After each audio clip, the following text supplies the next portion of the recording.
오늘 설교의 제목은요, 우리의 앞날은 우리의 능력과 업적에 달려있지 않다라는 제목으로 말씀을 나눌 겁니다. 우리의 앞날, 우리의 미래는요, 우리의 능력에 달려있지 않아요. 우리의 업적에 달려있지 않습니다.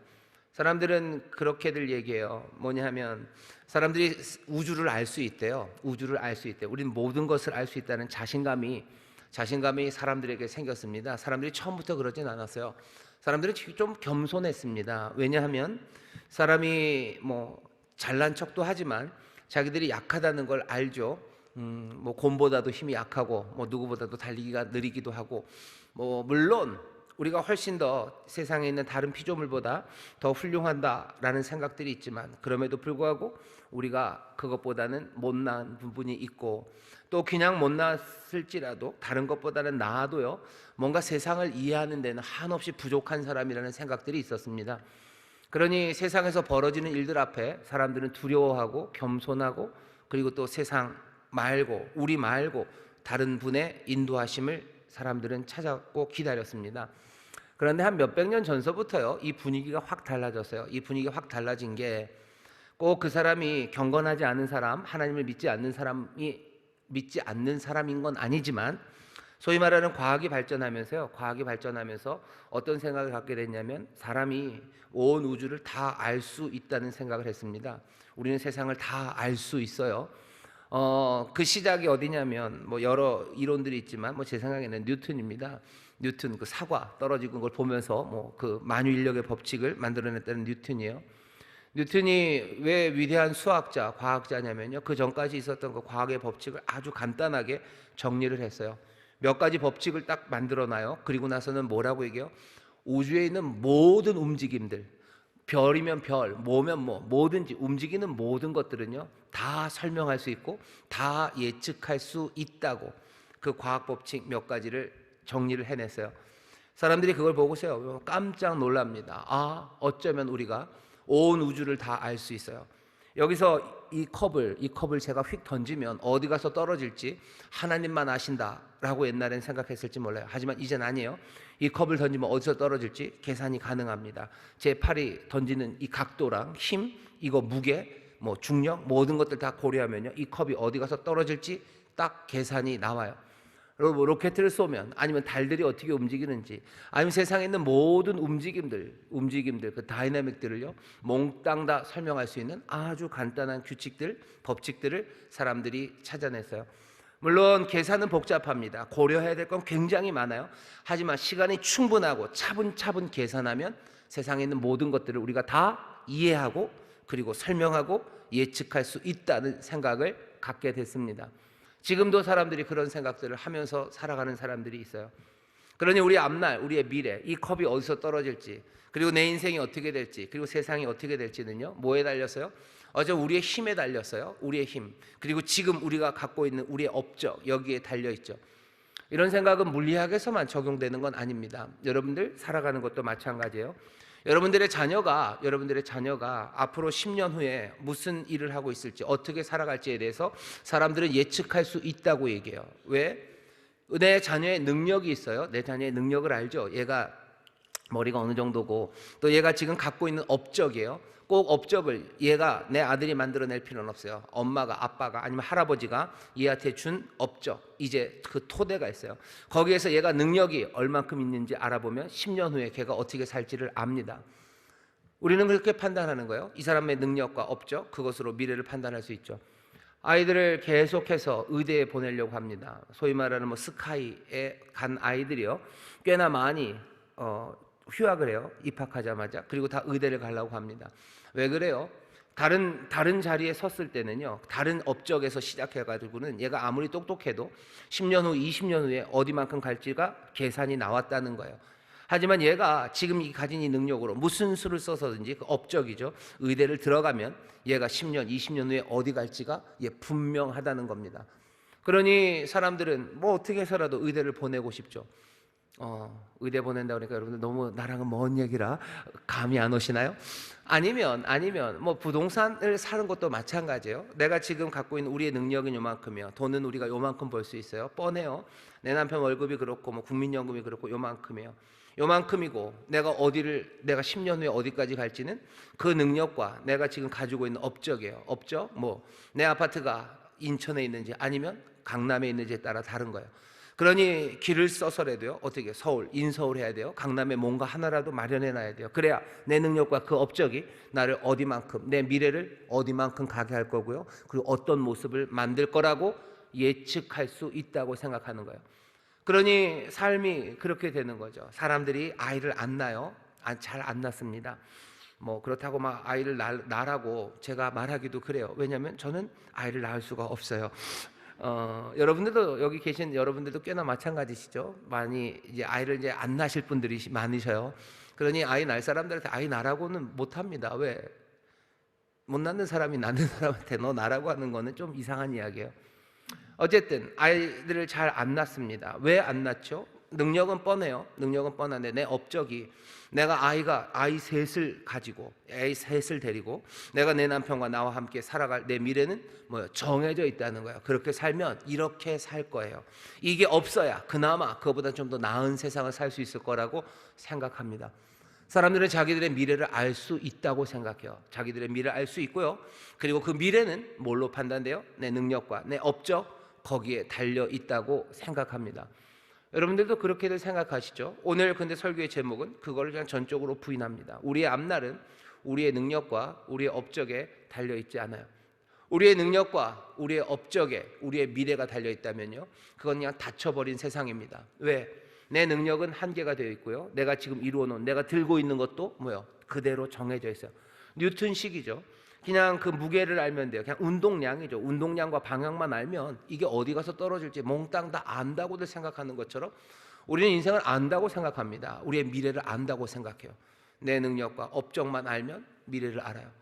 그렇게 살아가는 우리들에게 성경은 전혀 다른 이야기를 합니다. 우리의 앞날은 우리의 능력 그리고 우리의 업적, 내가 지금 들고 있는 것에 달려 있지 않습니다. 어떤 사람들은 내가 지금 들고 있는 게 많고 내 능력이 훌륭하면 자신만만하게 살아갈 거예요. 왜? 확실하죠. 내가 지금 가진 게 이만큼이고 내 힘이 이만큼이면 나는 10km 가서 떨어질 거야. 10km, 저기가 내가 갈 수 있는 곳이야. 하지만 반대로 내 능력이 별로 아니고요, 내 업적이 내가 이루어 놓은 것, 아니면 내 부모가 이루어 놔서 지금 내가 들고 있는 것이 별것 아니면 내 미래는 그냥 암담합니다.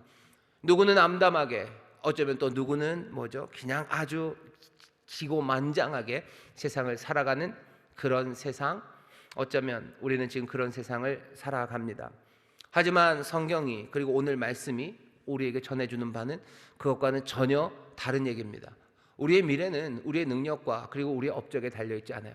여기 있는 여러분들도 마찬가지고요, 여러분들의 자녀들도 마찬가지입니다. 내 자녀의 미래는 뭐에 달려있어요? 아버지의 능력, 어머니의 능력, 할아버지의 능력, 할아버지와 어머니가 미리 만들어 놓은 그 토대, 거기에 달려있나요? 그래서들 애를 쓰시는 거 아닙니까? 아이들에게 조금이라도 능력을 더 주려고, 그리고 뭔가 시작할 수 있는 토대, 그걸 만들어 주려고, 목돈 만들어 주려고, 종잣돈 만들어 주려고, 뭐라도 하려고 그렇게 애를 쓰며 여러분들 사시는 거 아닙니까? 하지만 오늘 말씀은 우리의 앞날이, 아니 우리의 자녀의 앞날도 우리의 능력과 업적에 달려있지 않다는 이야기를 듣기 시작하면 삶의 태도들은 달라질 수밖에 없습니다. 오늘 다윗이 마지막으로 하는 이 말을 들어보셔요. 이 말은 시입니다. 시예요. 찬송이에요. 시고 찬송이고 아주 당당하고 분명하게 다윗이 지금 노래하고 있어요. 우리는 다윗이 어떤 사람인지 사무엘서를 쭉 보면서 좀 알았습니다. 다윗이 왕이 되는 것, 그리고 왕이 되는 그 길, 왕이 돼서 통치하는 모든 통치의 행위들이 약간은 모호합니다. 어떤 때는 진짜 멋진 믿음의 사람 같기도 하고, 어떤 때는 정말로 세상적인 왕의 모습이 다윗에게서 보여요. 그러니 사무엘서 안에 있는 많은 이야기들은요, 그냥 이렇게 저렇게 왔다리 갔다리 하는 다윗입니다. 하지만 다윗의 삶, 그리고 이스라엘의 역사를 기록한 이 사무엘서 전체를 앞 뒤에서 딱 맡고 있는 것은요, 노래입니다. 한나의 노래예요. 그리고 이 다윗의 노래입니다. 지난주에도 봤었죠. 이 노래들에는 흔들림이 없어요. 한나는 뭐라고 노래합니까? 하나님께서 왕을 세우실 거예요. 하나님이 기름 부은 왕을 세우시고 그 뿔을 높이실 거예요. 하나님의 뜻이 왕을 통해서 분명하게 이루어진다고, 그렇게 담대하게 그리고 단호하게 말합니다. 제일 끝에 오늘 다윗의 이 시도 마찬가지예요. 하나님의 뜻이 기름 부은 왕을 통해서 분명하게 이루어진다고 확신에 차서 말해요. 흔들리지 않게 말합니다. 중간은 어떻는데요? 중간은 왔다리 갔다리 합니다. 우리의 삶을 어떻게 설명할지에 대해서 여러분들 먼저 이 말씀을 더 읽기 전에 조금은 생각해 보셔야 돼요. 저와 여러분들의 삶도 왔다리 갔다리 합니다. 아니신 분 있으셔요. 예, 우리 훌륭한 권사님들 몇 분은 절대로 왔다리 갔다리 안 하셔요. 근데 우리는 좀 왔다리 갔다리 해요. 겸손할 때도 있지만 교만할 때도 있고요. 욕심 없는 사람처럼, 정말로 그리스도의 사람처럼 사는 것 같지만 어떤 때는 심하다 싶을 만큼 욕심내는 그 모습들이 우리 가운데 있습니다. 어떤 때는 정말로 하나님을 신뢰하기에 세상 사람들이 생각도 하지 못할 정도로 믿음으로 움직이기도 하지만 어떤 때는 그 의심 내에 정말로 쪼그라진 모습으로 살아갑니다. 왔다리 갔다리 해요. 다윗의 삶 가운데도 그런 왔다리 갔다리가 보이죠. 우리도 마찬가지입니다. 자, 그러면 우리는 우리의 삶에 대해서 뭐라고 얘기해야 됩니까?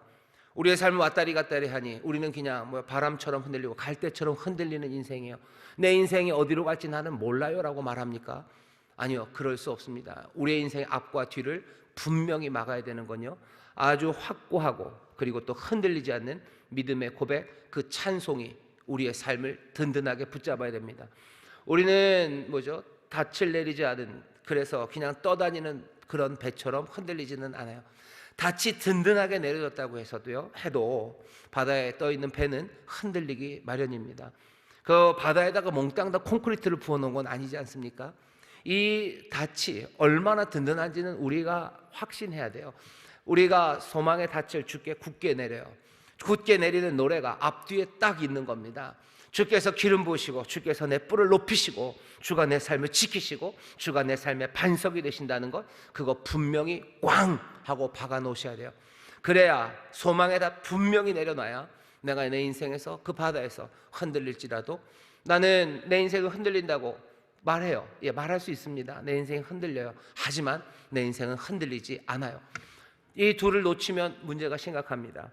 이게 굳게 내려져 있는 이 소망의 닻을 모르고 난 인생은 그냥 늘 흔들리는 인생이요, 난 어디로 가는지 몰라요 라고 말한다면 이 사람들은 믿음이 없는 사람들이에요. 하지만 내가 소망의 닻을 굳게 내렸다고 해서 난 절대로 흔들리지 않아요 라고 말하는 사람들은 내 삶의 현실을 부정하는 사람입니다. 나는 흔들려요. 하지만 소망의 닻이 내렸어요. 그러니 어떻게 하는 겁니까? 그러니 기도하고 주님 의지하고 날마다 주 앞에 나와서 말씀 듣고 서로 믿음의 형제들이 격려하고 권면하고 위하여 기도해 주는 것이 그렇게 살아가는 우리의 삶의 모습이기 때문입니다. 우리는 흔들리지 않아요. 하지만 흔들립니다. 우리는 흔들립니다. 하지만 우리는 흔들리지 않습니다. 옆에 있는 성도님들에게 얘기하셔. 우리는 흔들리지 않습니다. 우리는 흔들리지 않습니다. 또 얘기해 주세요. 그래도 좀 흔들립니다. 그래도 좀 흔들립니다. 얘기하셔요. 그래도 흔들립니다. 얘기하시고, 하지만 걱정 없습니다. 얘기하셔요. 걱정 없습니다. 걱정 없습니다. 주님이 소망의 덫이 되시고, 그리고 우리가 서로 격려하셔야 돼요. 위로하셔야 돼요. 흔들리는 사람이 있습니다. 그러니 위로하시고, 너무 많이 흔들리면 큰일 나겠죠. 소망의 닻을 굳게 내려도 배가 진짜 많이 흔들려서 뒤집어지면 어쩔 수 없어요. 그냥 물에 들어가는 겁니다. 그러니 너무 많이 흔들리지 않도록 붙잡아 줘야 되고 함께 기도해 줘야 되고 위로해야 되는 게 우리가 살아가는 삶입니다. 다윗 정말로 멋진 신앙의 사람임에 분명합니다. 이스라엘의 역사, 그 가운데서 하나님이 역사하시는 것, 너무나도 아름답고 분명합니다. 하나님께서 사무엘에서 그 이스라엘의 역사 전체에 정말로 소망의 닻을 굳게 내리시고요, 여기 이 안에서 흔들리는 가운데도 하나님의 뜻을 이루어 가고 계십니다. 우리도 마찬가지입니다. 한 개인의 신앙도 마찬가지고 우리 교회도 마찬가지예요. 교회도 뭐가 이렇게 흔들리는 것들이 있죠. 하지만 앞과 뒤, 우리 모든 역사의 처음과 끝, 알파와 오메가는 주께서 우리의 소망이 되시고 우리의 믿음의 근원이 되시고 우리의 모든 신실함의 근원이 되시며 우리를 지키시고 붙잡고 끌어안으시는 줄 믿습니다. 그게 오늘 이 시편처럼 적혀진 다윗의 마지막 말이 우리에게 주는 어쩌면 첫 번째 교훈입니다. 두 번째, 오늘 이 말씀을 통해서 우리가 깨달아야 되는 건요, 조금 바깥의 이야기겠지만 여러분들 왕이라는 사실에 대해서 다시 한번 확인하고 이 말씀 읽으셔야 돼요. 여러분들은 왕입니다. 무늬만 왕 아니고요, 정말로 왕입니다. 왕은 뭐 하는 사람입니까? 왕은 다스리는 사람입니다. 여러분들 세상을 다스리는 분이셔요. 나중에 새하늘과 새 땅이 올 때, 그때 주님과 함께 흰옷 입은 백성들이 다스린다. 그때까지 기다리는 왕 되기를 기다리고 있는 사람들 아니에요. 지금 주님과 함께 다스립니다. 여러분들 에베소서 2장을 보시면요, 그렇게 되어 있어요. 우리가 본질상 진노의 자식이었습니다. 그런데 우리가 그리스도와 함께 죽고 그리스도와 함께 살았어요. 우리를 살리셨어요. 우리를 일으키셔서 어떻게 하셨습니까? 우리를 하늘 보좌 위에 어린 양과 함께 앉히셨어요. 보좌에 어린 양과 함께 앉아 있다는 건요, 다스리는 자리에 있는 겁니다. 베드로도 그렇게 얘기하죠. 왕 같은 제사장이라고 얘기하죠. 우리는 이 땅을 다스리는 사람이에요. 여러분들 환상처럼 보십시오. 여러분들 지금 흰 옷을 입으시고요, 여러분들이 희게 한 건 절대 아닙니다. 우리 스가랴의 환상 봤죠? 주께서 우리의 옷을 희게 하셨어요. 더러운 옷 벗기시고 아름다운 옷 입히시고 흰 옷 입히셨어요. 우리는 흰 옷 입고 어린 양과 함께 지금 세상을 다스리는 사람이에요. 왕 같은 제사장 맞습니다. 여러분들 세상을 다스리는 분들이세요. 다스리는 일은 주께서 어떻게 세상을 다스리는지 보셔요. 하나님, 그 놀라우신 전능하신 분이 세상을 어떻게 다스리나 보셔요. 그 다스림은 사람들이 왕, 다스림 그러면 뭔가 폭군, 제멋대로 함, 사람들을 힘들게 만드는 그런 나쁜 이미지들만 생각하는데, 왕과 다스림의 정말로 제대로 된 본은 예수 그리스도가, 또 우리 하나님 아버지가 이 땅에 보여주신 그 다스림이십니다. 왕은 어떻게 다스립니까? 세상에 정말로 가장 좋은 안녕과 그리고 의를 만들어내는 하나님, 그리고 그런 주님이셔요. 주께서 어떻게 세상을 다스리나 보셔요. 하나하나 치료해내시는 거예요. 건져내시는 거예요. 그리고 그들의 삶에 세상 모든 것이 정말로 서로 하모니를 이루면서 행복하게 살아갈 수 있도록 만드는 것, 그것이 왕이 하는 일입니다. 우리는 흰옷 입은 주의 백성들, 주와 함께 다스려요. 세상이 정말로 아름다운 하모니를 이루면서요, 생명으로 가득하도록 우리가 다스립니다. 우리가 그 일에 헌신하고요, 우리가 그 목적을 잃지 않아요. 또 동시에 그 능력을 우리에게 주시고 그 권세를 우리에게 주셨음을 우리는 믿습니다. 여러분들 사명 믿는 분들은요, 내게 권세 주셨음을 절대로 잊으시면 안 돼요. 다스리라고 명령만 주고 아무 권세도 안 주시면, 아무 힘도 안 주시면 뭐 하는 거예요? 우리 골탕 먹이시려고 그러는 거예요? 하나님은 우리를 골탕 먹이시는 분이십니까? 주님은 우리를 말도 안 되는 데다 밀어놓고 우리가 생고생하는 거 좋아서 보시는 분이셔. 하나님이, 그리고 우리 주님이 그렇게 가학적인 분이십니까? 그럴 리가요? 우리의 삶이 다스리는 일이 즐겁고 행복하고 감사가 넘치도록 우리를 인도하시는 분이 우리 놀라우신 주님이시고 보혜사 성령님이 우리를 도우십니다. 여러분들 다스리는 분이셔요. 세상을 새롭게 만들어요. 어떤 세상을 새롭게 만듭니까? 어떤 세상을요? 어떤 세상은 어떤 세상입니까? 그냥 이 세상이에요. 여러분들이 살고 있는 바로 이 땅입니다. 여러분들의 가정을, 여러분들의 구역을, 어쩌면 여기 인천을, 아니면 여기 우리가 전체로 생각하면 이 지구를, 이 온 인류를 정말로 하나님의 뜻대로 다스리는 일, 그 일을 우리에게 맡기셨어요. 이 통치가 주님이 하시는 통치입니다. 주님이 다스릴 거예요. 거기에 나도 함께 다스립니다. 그러니 어쩌면 미국을 다스리시는 주님의 통치에 우리가 같이 할 수 있는 건 그렇게 많지는 않을 겁니다. 그래도 우리는 다스려요. 그러니 우리가 미국을 위해서 기도하는 겁니다. 러시아를 위해서도 기도해요. 왜? 주께서 러시아를 다스리기 때문이에요. 우리가 그 통치에 참여할 수 있는 길은 많이 열려 있진 않아요. 그냥 어느 정도죠. 하지만 분명히 그 역할이 있다고 믿습니다. 그러니 러시아 위해서 기도하는 거예요. 아프리카에 있는 나라들 위해서 기도하는 거예요. 세상에 있는 모든 슬픈 사람들을 위해서 우리가 함께 기도하는 건 뭐예요? 주의 다스리심에 우리가 함께 통치하는 거예요. 거기에서 안녕이 이루어지기를, 거기서 복된 일이 이루어지기를. 왜 우리가 기도합니까? 예수 믿는 사람은 그냥 오지랖이 넓은 거예요? 아니요. 그럼 오지랖이 좁은 사람은 그거 기도하지 않아도 됩니까? 아니, 그럴 리가요. 보좌에 어린 양과 함께 앉았어요. 세상을 통치하시는 분과 함께 우리가 통치합니다. 멀리 있는 그 통치 주님이 하시겠지만 나는 거기에 할 수 있는 일이 어쩌면 기도밖에 없을 때도 있고, 어떤 때는 뭐예요? 우리가 지난번에 튀르키예, 시리아 그것을 위해서 여러분들이 정성껏 뭔가를 모으셔서요. 그 모으는 일 뭐예요? 주의 통치, 거기에 안녕과 하모니, 그리고 회복, 그리고 주가 주시는 제대로 된 복된 삶을 위해서 우리가 할 수 있는 일들, 그 일들을 하는 겁니다. 가깝게 나에게로 오면요, 나에게 주어진 책임과 내가 개입해야 되고 내가 주와 함께 해야 되는 일들이 점점 더 많아지는 거예요. 적어도 내 가정의 일은요, 내 가정의 일은 나만 합니까? 아니, 그럴 리가요. 구형님, 국장님도 나를 도와줄 거고, 아니면 옆에 있는 내 친구나 친척들도, 믿음의 사람들이 내 가정에 주의 통치가 이루어지도록, 정말로 주님이 기뻐하시는 안녕과 아름다운 하모니가 이루어질 수 있도록 기도도 하고, 때로는 물질로도 돕고, 아니면 또한 여러 가지 노동이죠. 와서 일도 같이 거들어주면서, 또 때로는 내 가정에 뭔가 폭력이 있으면 같이 와서 맞아주고, 또 같이 끌어안아라 주면서 내 가정의 하모니와 이 귀한 안녕을 돕는 사람들이 있습니다. 그렇게 주께서 다스리셔요. 하지만 다른 어떤 사람들보다도 내가 이 가정을 다스리시는 주님의 통치에 나는 누구보다도 주도적으로, 그리고 더 많은 분량의 다스림을 내가 감당해야 되는 겁니다. 주가 다스리셔요. 그리고 우리도 주와 함께 지금 다스리는, 우리는 왕 같은 제사장, 우리는 왕으로 흰옷 입고 다스리는 주의 사람입니다.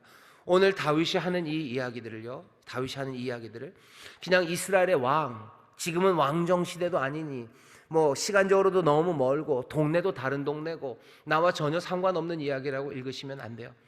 나도 왕으로, 나도 왕 같은 제사장으로 흰옷 입고 주와 함께 나가 다스려요. 내 다스림이 다윗처럼요, 하는 거예요? 그냥 왔다리 갔다리 합니다. 내가 그렇게 내 가정을 다스리고, 내 가정에 하나님의 안녕과 하나님의 의가 있어야 되는데 내가 하는 일이 아슬아슬하죠. 그리고 왔다리 갔다리 하죠. 어때는 정말 믿음의 엄마처럼 내가 그렇게 다 하고, 사랑 많은 엄마처럼 내가 그렇게 하지만, 어떨 때는 진짜 아무 생각 없는 엄마처럼, 아니면 정말로 무책임한 엄마처럼 내가 내 가정에 그냥 등한시하고, 어쩌면 내 자녀들을 향해서, 아니면 내 남편과 내 부모님을 향해서 내가 해야 될 일들을, 안녕을 위한 모든 수고들, 그리고 진리로 행해야 되는 것들 그냥 집어 던질 때들 많습니다. 세상 사람들처럼 하는 거죠. 세상 욕심 따라 하기도 하고, 세상 사람들처럼 교만해지려고 하고 높아지려고 하고, 그런 방식으로 엉망이 될 때가 있어요. 다시 한번 생각해 보세요. 다윗이 왔다리 갔다리 하는 것처럼 우리도 왔다리 갔다리 합니다.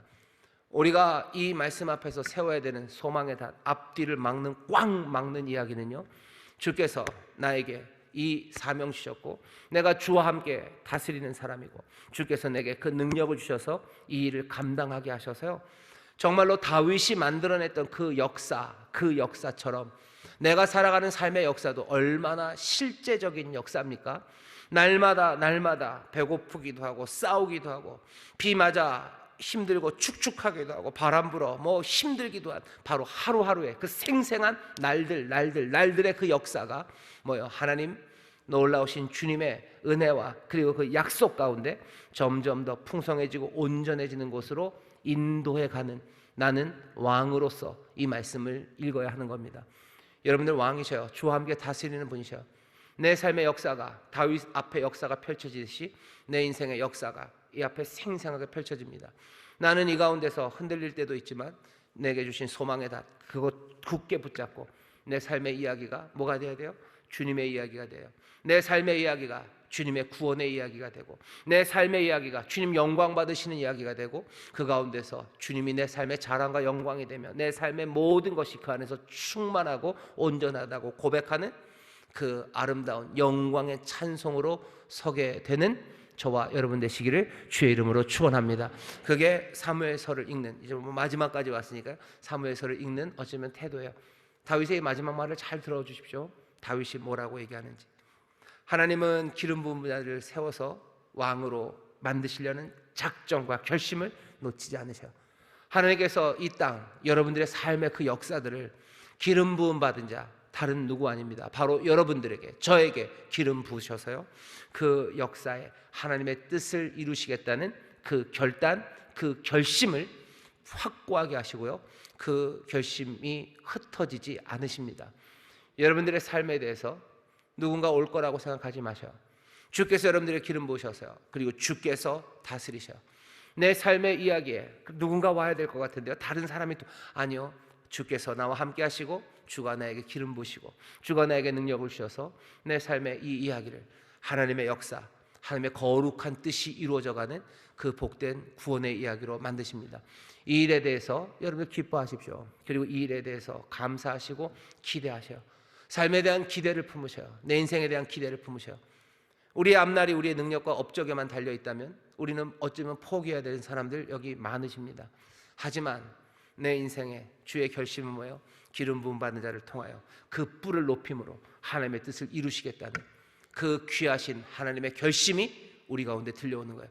세상은 업적과 능력으로 된다고 우기지만 그 모든 세상의 주장들, 이야기들을 다 집어 던지시고 이 땅에 오셔서 뭐라고 하시는 거예요? 내 기름 부은 자, 내가 그 뿔을 높여서 이 땅을 정말로 선하고 아름답고 안녕과 하모니가 가득한 곳으로 만드시겠다는 주의 결심이 우리와 함께합니다. 이 결심을 여러분 놓치지 마셔. 주의 결단이요, 주의 뜻이에요. 하나님의 섭리고 하나님의 꺾이지 않는 하나님의 마음입니다. 여러분들 옆에 있는 구역장님들에게, 아니 죄송합니다, 옆에 있는 성도님들에게 얘기해 주세요. 하나님의 결심이 우리와 함께 하십니다. 하나님의 결심이 우리와 함께 하십니다. 아멘, 아멘. 한나가 그래서 그렇게 노래하잖아요. 왕에게 기름 부으실 거라고, 그리고 그 뿔을 높이실 거라고. 주께서 그래서 모든 약한 자들을 도우시고 주저앉은 자들을 일으키시는 그 놀라우신 역사를 왕을 통해서 이루신다고 하셨어요. 그 왕을 다윗으로만 생각하지 마세요. 그 왕을 예수 그리스도로만 생각하지 마세요. 분명히 그 왕은 그리스도입니다. 하지만 그 왕께서 우리에게 기름 부으셨어요. 기억나십니까? 주께서 약속하시고 내가 올라간다. 올라가면 내가 아버지로부터 약속하신 바 그 성령, 그 기름 받아서 너희에게 붓겠다. 주가 기름 부음 받으신 자가요, 이제 기름 부으시는 자가 되셔서요, 우리에게 기름을 부으셔서요, 왕을 세우셔요. 기름 부은 왕을 세우셔서 그 뿔을 높이신다고 하는 이야기가 그리스도에 관한 이야기 맞습니다. 그러니 우리는 영광의 찬송으로 열렬하게 박수를 칠 거예요. 근데 그렇게 열렬하게 박수를 치고 있는 우리에게 그리스도는 또 기름을 우리에게 부으셔서요, 우리를 왕으로 삼으시고 흰옷 입히신 우리들을 그 보좌에 끌어앉히시며 우리에게 왕 노릇하라고, 세세토록 왕 노릇하라고 주가 받으실 그 찬송, 그 놀라운 역사를 우리에게 맡기셨습니다. 다시 한번 여러분들 이 귀한 삶이 여러분들의 삶임을 놓치지 마시기를 주의 이름으로 축원합니다. 자, 그 왕들은 들으셔야 돼요. 이 왕들 여러분들 얘기입니다. 소망의 닷을 꽝 내려놓는데요, 뭐 어떻게 도대체 무엇으로 이 삶이 든든하게 정말로 참되게 하나님의 계획, 목적을 이루어가는지. 첫 번째입니다. 하나님은 기름 부음 받은 자 높이 올리십니다. 다윗이 뭐라고 그러는지 들어보세요. 23장 1절입니다. 이는 다윗의 마지막 말이라. 이새의 아들 다윗이 말하며 높이 올리운 자, 야곱의 하나님에게 기름 부음 받은 자, 이스라엘의 노래 잘하는 자가 말하도다. 다윗은 자기가 누구라고 생각해요? 나는 높이 올리운 자예요, 야곱의 하나님에게 기름 부음 받은 자예요, 이스라엘의 노래 잘하는 자예요. 여러분들은 뭐라고, 다윗도 왕이고 여러분들도 왕이면 여러분들은 뭐라고 고백하셔야 돼요? 여러분 분명하게 확인하십시오. 여러분들 기름 부음 받은 자예요. 기름 부음 받은 자, 주께서 높이 올리우신 자입니다. 하나님이 여러분들을 높이 올리셨어요. 높이 올리셨어요. 다윗이 이 말을 하는 걸 들으면서 어이 부럽다라고만 하지 마세요. 다윗만 높이 올리셨냐, 다윗만 기름 부으셨냐? 아니요, 그렇지 않습니다. 하나님의 귀하신 은혜, 우리 주님의 놀라우신 사랑과 그 단호하신 결심 가운데요, 우리를 기름 부으시고 또 우리를 높이 올리신 것 여러분들 믿으시기를 주의 이름으로 축원합니다. 높이 올리시고 어떻게 해요? 말씀을 주셔요. 2절입니다. 여호와의 신이 나를 빙자하여 말씀하시며 그 말씀이 내 혀에 있도다. 우리는 어떤 사람이요? 말씀이 주어진 사람이에요. 그리고 그 말씀이 우리의 혀에 있습니다. 멀리 있지 않아요? 우리의 혀에 있어요. 말할 거예요. 그리고 그 말 한 대로 살아갈 겁니다. 기름 부음 받은 자 하나님이 높이 올리십니다. 높이 올라간 것, 다윗의 왕권, 권세, 그거는 우연히 그렇게 된 게 아니에요. 사람들의 성취 때문에 그런 게 아니에요. 다윗의 능력 때문에 그런 건 아닙니다. 다윗이 분명히 능력 있는 사람입니다. 하지만 다윗이 능력 때문에 올라간 거 아니에요. 다윗은 뭐라고요? 하나님께서 높이 올리우신 자라고 분명하게 고백합니다. 하나님이 결심하시고 하나님이 기름 부으신 거예요. 하나님이 기름 부으신 거지 다윗이 어디 가서 좋은 기름 사다가 자기가 부은 거 아닙니다. 하나님이 기름 부으셨어요. 여러분들 먼저는 우리가 왕이라는 데서부터 생각해야 돼요. 우리가 왕입니다. 내가 이 삶을 다스리고 그리고 또 새롭게 하는 이 삶을 나에게 주셨고요, 나에게 기름 부으셨고요, 이 모든 것들은 하나님의 결단이고 하나님의 결심이에요. 무엇을 위해서? 그 이스라엘, 그 땅에 하나님이 주시는 새로운 생명들, 하나님의 복이 가득하게 하기 위해서요, 하나님께서 기름 부으시고 높이 올리셨어요. 하나님이 여러분들을 그리고 저를 높이 올리셨음을 믿으시기를 주의 이름으로 축원합니다. 이 얘기는 뭐예요? 힘 있는 자리에 두셨다는 거. 하나님 우리에게 힘 주셔요. 하나님 우리에게 힘 주셔요. 기름 부으시고 힘 주셔서 뭐 하게 하시는 거예요? 이 다윗이 이스라엘에게 복이 되게 하듯이 다윗처럼 우리에게 맡겨진 이 땅, 어쩌면 아까도 말씀드렸죠. 어쩌면 온 세상입니다. 하지만 더 가깝게는 내가 정말로 더 많이 개입해야 되는 내 나라, 내 땅, 그리고 바로 내 삶의 이 자리에서 내가 주의 일 감당함으로 복이 되게 하시려고 나에게 기름 부으시고 나에게 능력 주셨음을 여러분들 믿으시기를 주의 이름으로 축원합니다. 다스리는 왕권은요, 하나님이 주신 선물이에요. 하나님이 주시는 선물이고 하나님이 주시는 능력입니다. 그러니 왕은 어떻게 살아요? 오직 그 능력으로 사는 겁니다. 그 기름 부음으로 사는 거예요. 주가 높이셨어요. 그 능력으로 살죠. 지난주 말씀 생각나십니까? 총독 스룹바벨에게 큰 산 너 뭐냐? 스룹바벨 앞에서 평지가 되리라. 쭉쭉쭉쭉 나가더니 뭐예요? 이는 힘으로 되지 않아요. 능으로 되지 않아요. 오직 여호와의 신으로 됩니다. 총독 스룹바벨은 자기의 능과 힘으로 그 복된 일을 그 예루살렘 시온에서 이루는 게 아니에요. 오직 여호와의 신으로 합니다. 다윗도 그랬대요. 그리고 우리도 마찬가지입니다. 주께서 우리에게 능력 주십니까? 예, 능력 주십니다. 기름 부으시고 우리 높이십니까? 예, 그렇습니다. 그러면 나는 무엇으로? 내 힘과 내 능이 아니라 무엇으로요? 오직 성령 하나님의 신의 능력으로 내 일을 감당합니다. 그러니 두 가지죠. 내가 힘이 없다고 해서 포기하고 낙심하지 마셔요. 내 힘과 능으로 하는 거 아니에요. 성령의 능력으로 하는 거예요. 반대의 경우가 있습니다. 힘과 능력이 많으신 분들이 있으셔요. 능력이 많아요. 그분들 어떻게 하셔야 돼요? 조심하셔야 돼요. 다윗은 늘 그랬어요. 다윗은 이 위험이 있었던 사람입니다. 다윗은 보니까 능력이 많은 사람이에요. 그러니 가끔씩 흔들리고 아슬아슬했던 게 왜 그런 거예요?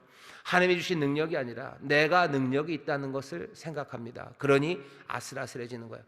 능력 많은 사람들은 다윗처럼 이 아슬아슬함에 조심해야 됩니다. 내가 하나님의 능력이 아니라 내 능력으로 하고 있구나라고 생각하기가 쉬워져요. 그러면 어긋나기 시작하는 거예요. 반대 사람들도 위험합니다. 능력이 없으신 분들이 있으셔요. 그걸 부정할 건 아닙니다. 능력이 없지만 어딘가 능력이 있을 거다. 아니요, 어쩌면 아무리 찾아봐도 없을 겁니다. 능력 없는 사람들은 어떻게 합니까? 그러면은 아무것도 못해. 아니요, 어차피 내 힘과 능으로 되는 건 아니에요. 여호와의 신 하나님의 능력으로 할 수 있습니다. 연약한 사람들은 마음을 끌어올리기가 어려워요. 그러니 더욱더 소망 가운데 이 약속의 말씀 붙잡으셔야 되고, 능력 많으신 분들은 정신 바짝 차려야 됩니다. 하나님이 내게 주신 능력일 거고 하나님의 능력으로 하는 거지 내 능력으로 하는 것 아닙니다.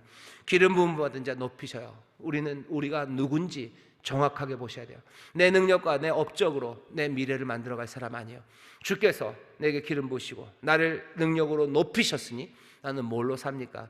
그 능력, 성령의 능력으로 살아가는 줄 믿습니다. 또 뭐라 그래요? 말씀을 듣게 하셔요. 그리고 그 말씀을 내 입에 두게 하셨대요. 그러니 왕은 뭐로 삽니까? 말씀으로 삽니다. 선포된 말씀 듣는 거예요. 그리고 그 말씀을 말하며 살아가는 것, 그것이 이 왕이 해야 할 일입니다. 정말로 이스라엘 왕은 그렇습니까? 정말로 이스라엘 왕은 그런 사람이에요. 모세가 신명기에서 그러죠. 너희들 나중에 왕이 올 거다. 왕이 생길 거다. 그때 왕들 잘 들어라. 왕들은 뭐 해야 돼요? 이 율법책 네 머리맡에 둬라. 네 율법책 떠나지 말아라. 네 머리맡에 두고 읽고 또 읽고 이 말씀 들어라. 그리고 이것대로 말하고 가르치고 행하는 것, 그것이 왕이 해야 될 일이래요. 이스라엘의 왕 다윗만? 아니요. 왕 같은 제사장으로 부름받은 우리들, 주와 함께 흰옷 입고 다스리는 우리들도요, 성령의 능력으로, 그리고 그 말씀을 듣고 말하는 그 우리의 입술에 그 말씀이 있으므로 왕으로서 살아가기 시작하는 겁니다. 지난주 설교 계속 똑같이 하는 것 같은데요, 예수 안에서, 성령 안에서, 예수 안에서 우리가 성전으로 지어져 가요. 에베소서 2장 22절입니다. 성령 안에서, 예수 안에서죠. 성령의 능력으로 그리스도 우리 가운데 오신 말씀이에요. 그 말씀으로 우리는 왕의 일을 감당해 가는 겁니다. 이게 분명해야 돼요. 우리가 왕으로 살아가는 건 내가 얻은 것 아니라 하나님께서 우리를 그 자리로 높이신 거예요. 이거 분명히 기억하시고요, 세상에 얘기해 주시고, 그리고 이것들 증명해 내셔야 합니다. 이건 어떤 의미가 있냐면요, 이런 주장은 아주 중요해요. 왜? 우리가 하나님으로부터 왕으로 부림받았고, 그리고 주님이 우리에게 다스리는 일을 맡기셨다는 것, 그것들을 확실하게 마음에 새기는 건요, 이 세상에 있는 모든 적들에게 우리가 하나님의 권위를 가지고 있음을 분명히 기억하게 하는 겁니다. 세상에 있는 모든 권세는 하나님으로부터 났대요. 로마서 13장 1절이죠.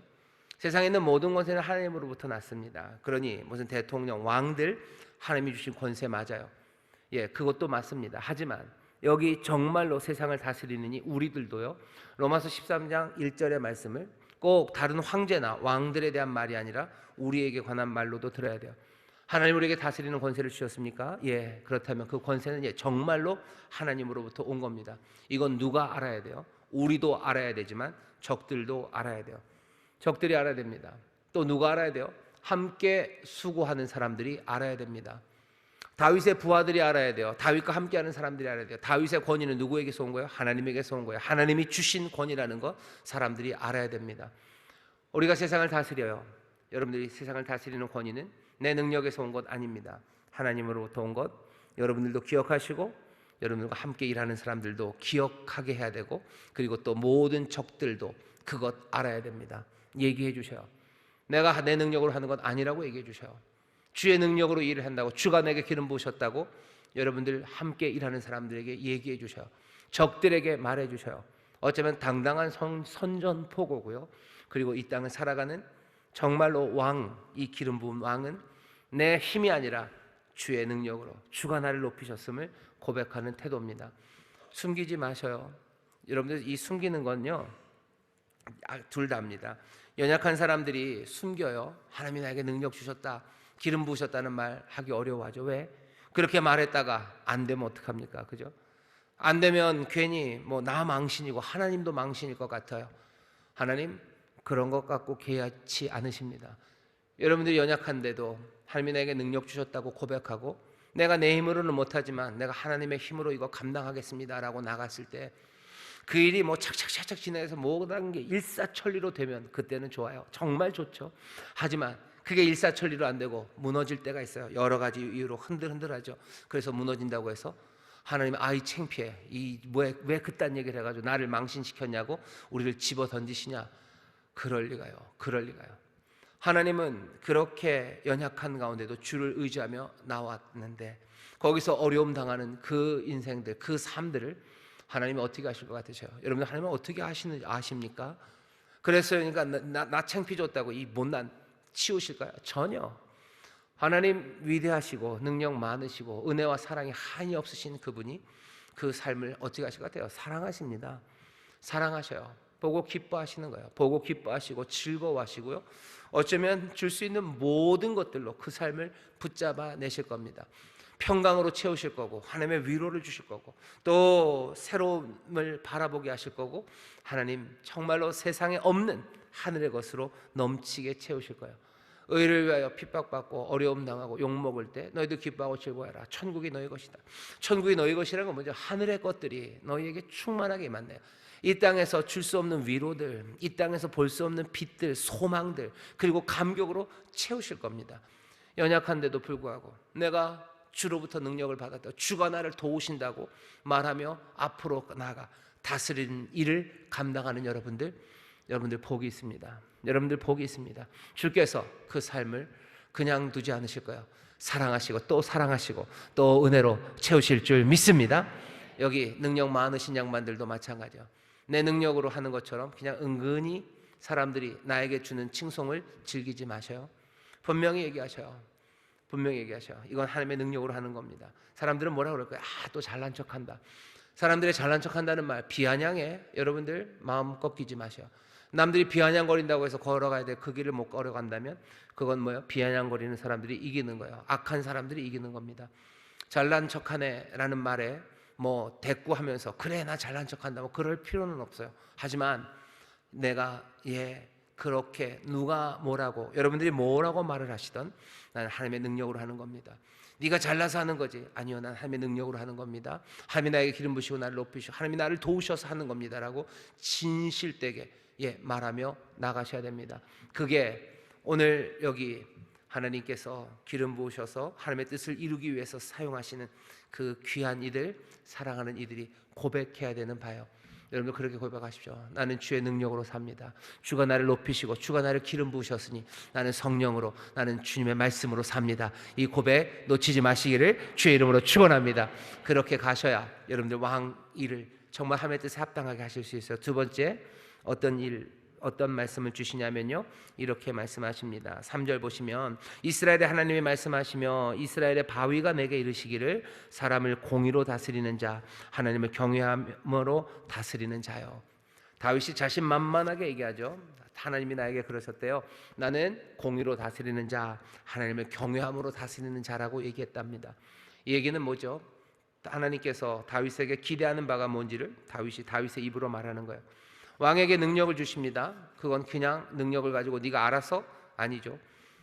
정말로 의를 이루기 위해서 공의로 다스려서요, 정말로 공적인 안녕, 내 멋대로 살고 내가 그 힘을 휘두르라고 사는 게 아니라 하나님의 의를 이루기 위해서 우리를 부르셨어요.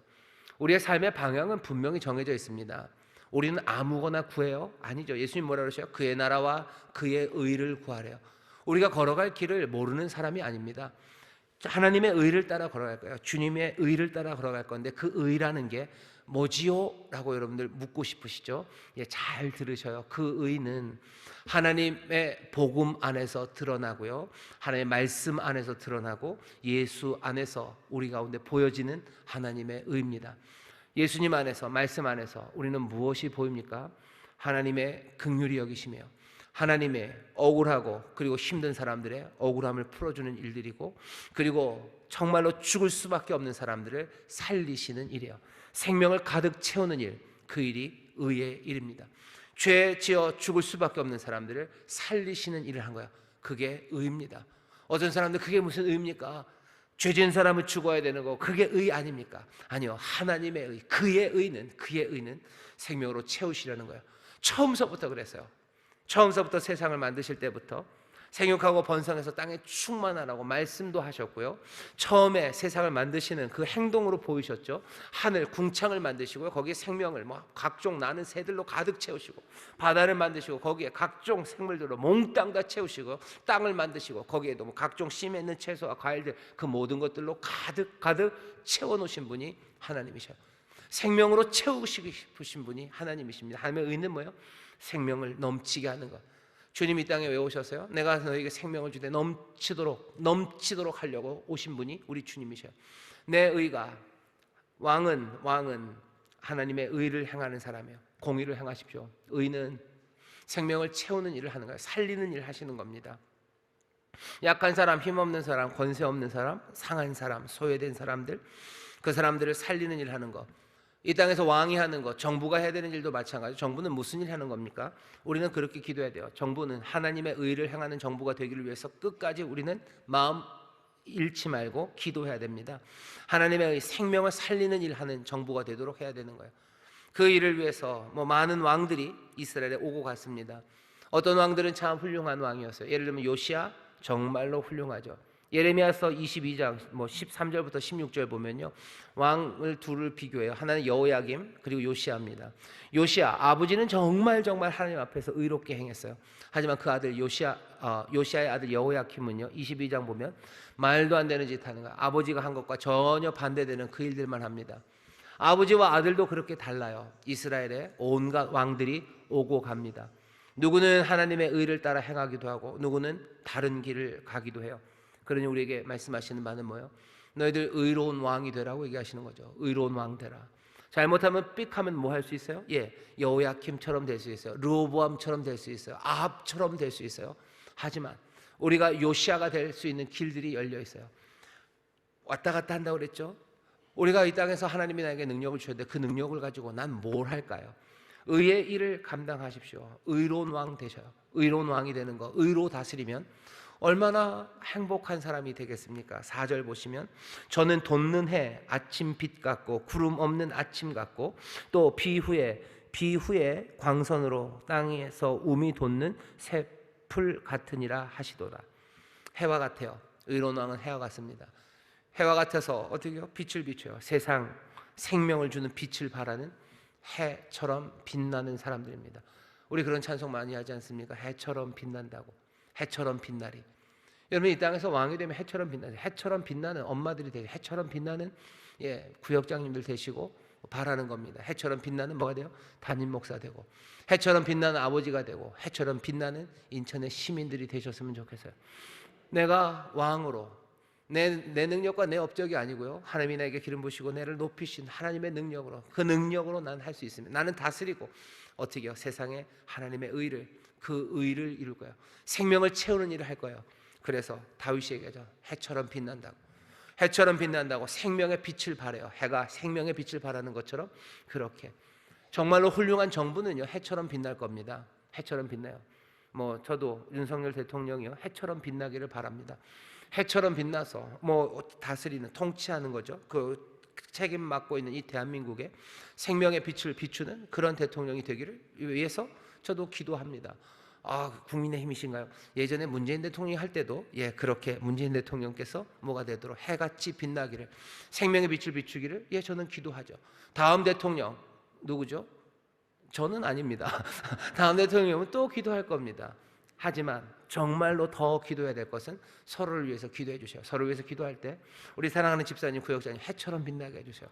해처럼 빛나서 생명의 빛을 비추게 하셔요. 우리 영순이 엄마 해처럼 빛나게 해주세요.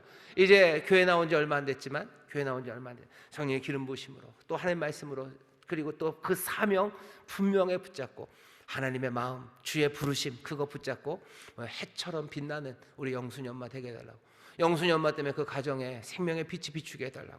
또 뭐가 됐냐면 비와 같답니다. 해와 같고 비와 같아요.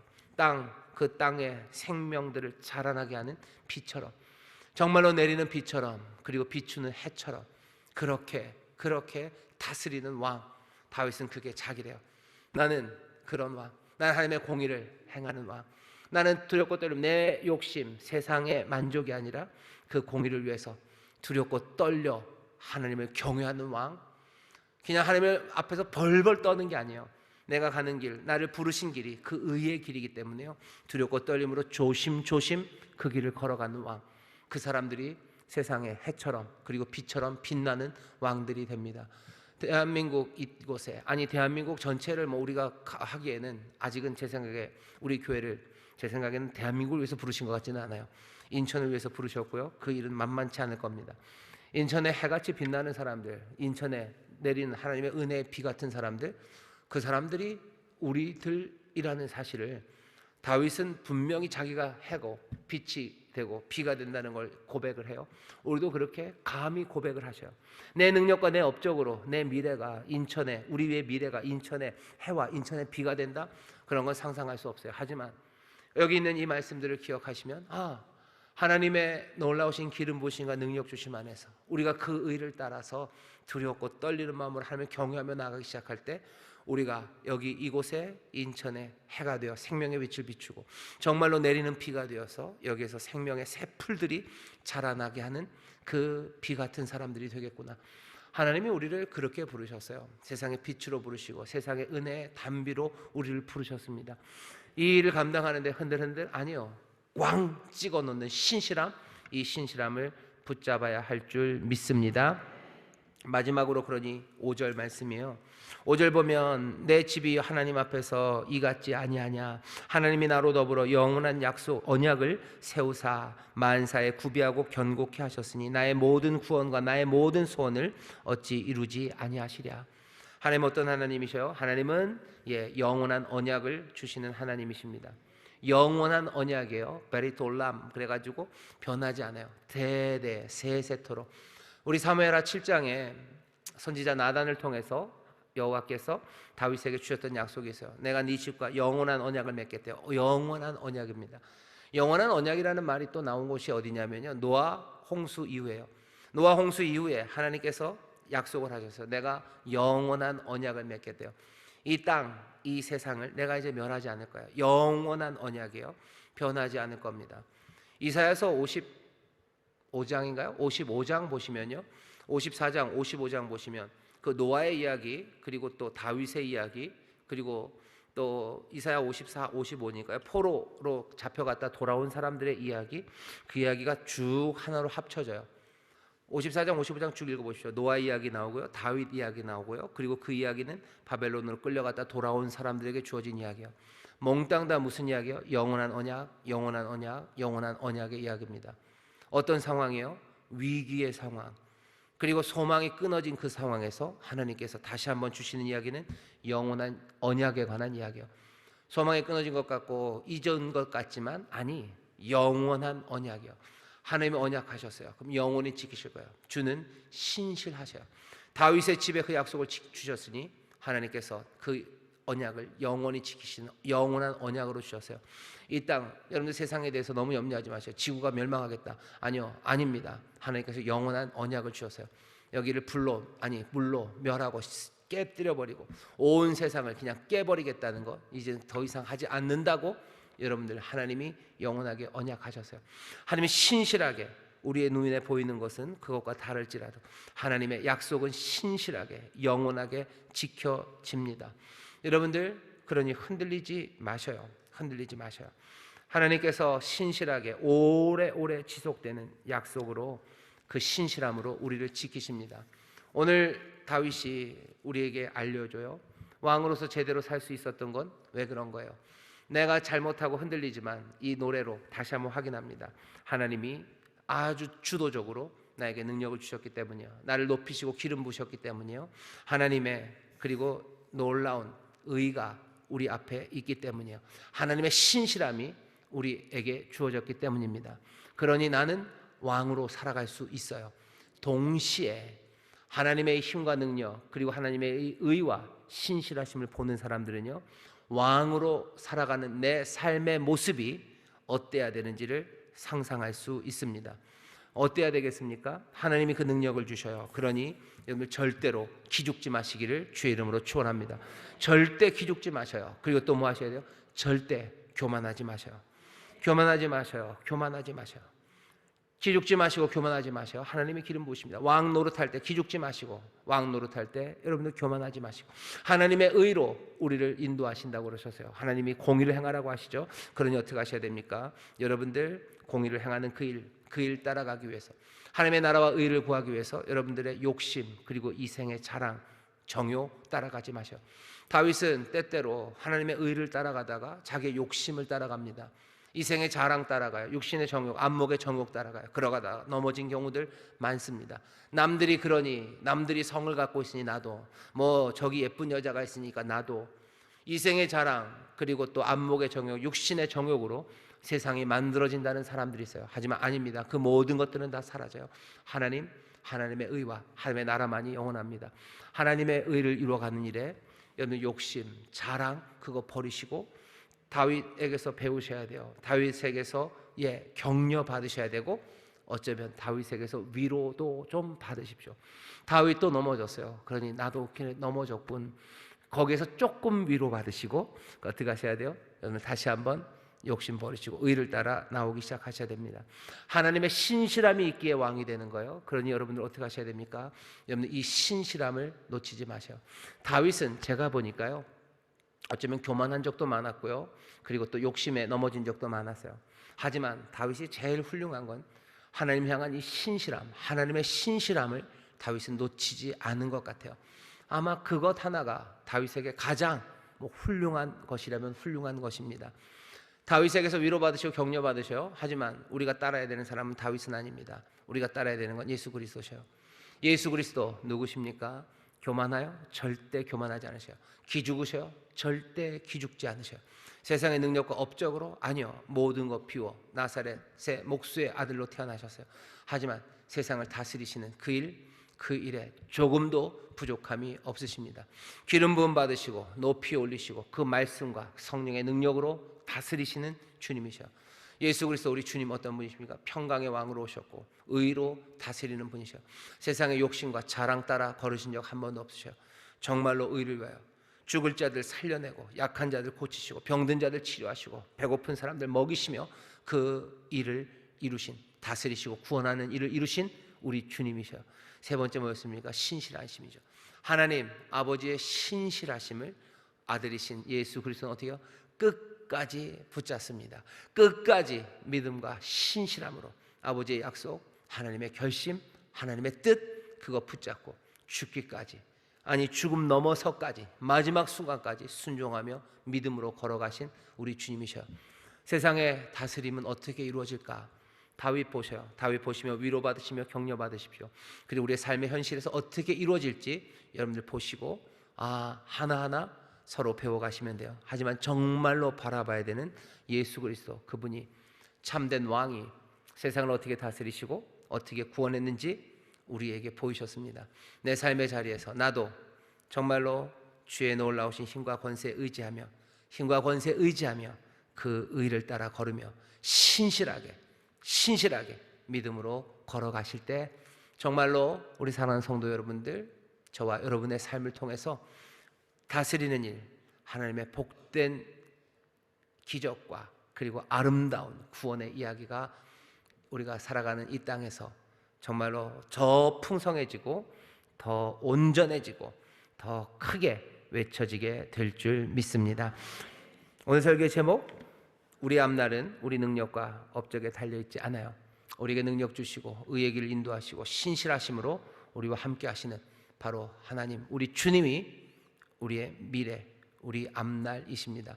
그 안에서 벅찬 꿈들을 꾸시고 그 안에서 주시는 소망, 그 안에서 점점 더 풍성해지시기를 주의 이름으로 축원합니다. 기도합니다. 하나님, 앞날이 암울하다는 사람들 얼마나 많은지 모릅니다. 앞날에 대해서 모른다는 사람들 얼마나 많은지 모릅니다.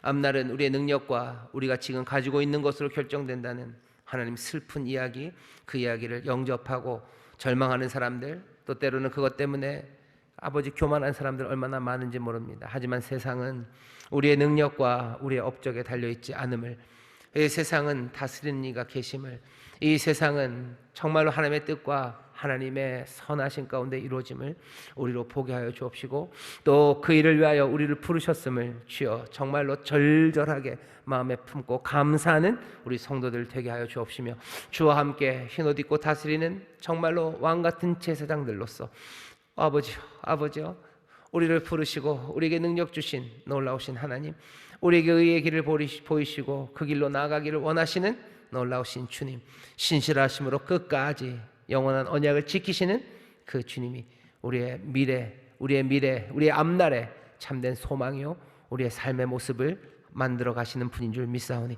주여 이 은혜 안에서, 이 진리 안에서 힘차게 격려하며 살아가는 우리 모두가 되게 하여 주옵소서. 성령님 감사합니다. 충만케 역사하여 주옵소서. 예수님 이름으로 기도하옵나이다. 아멘.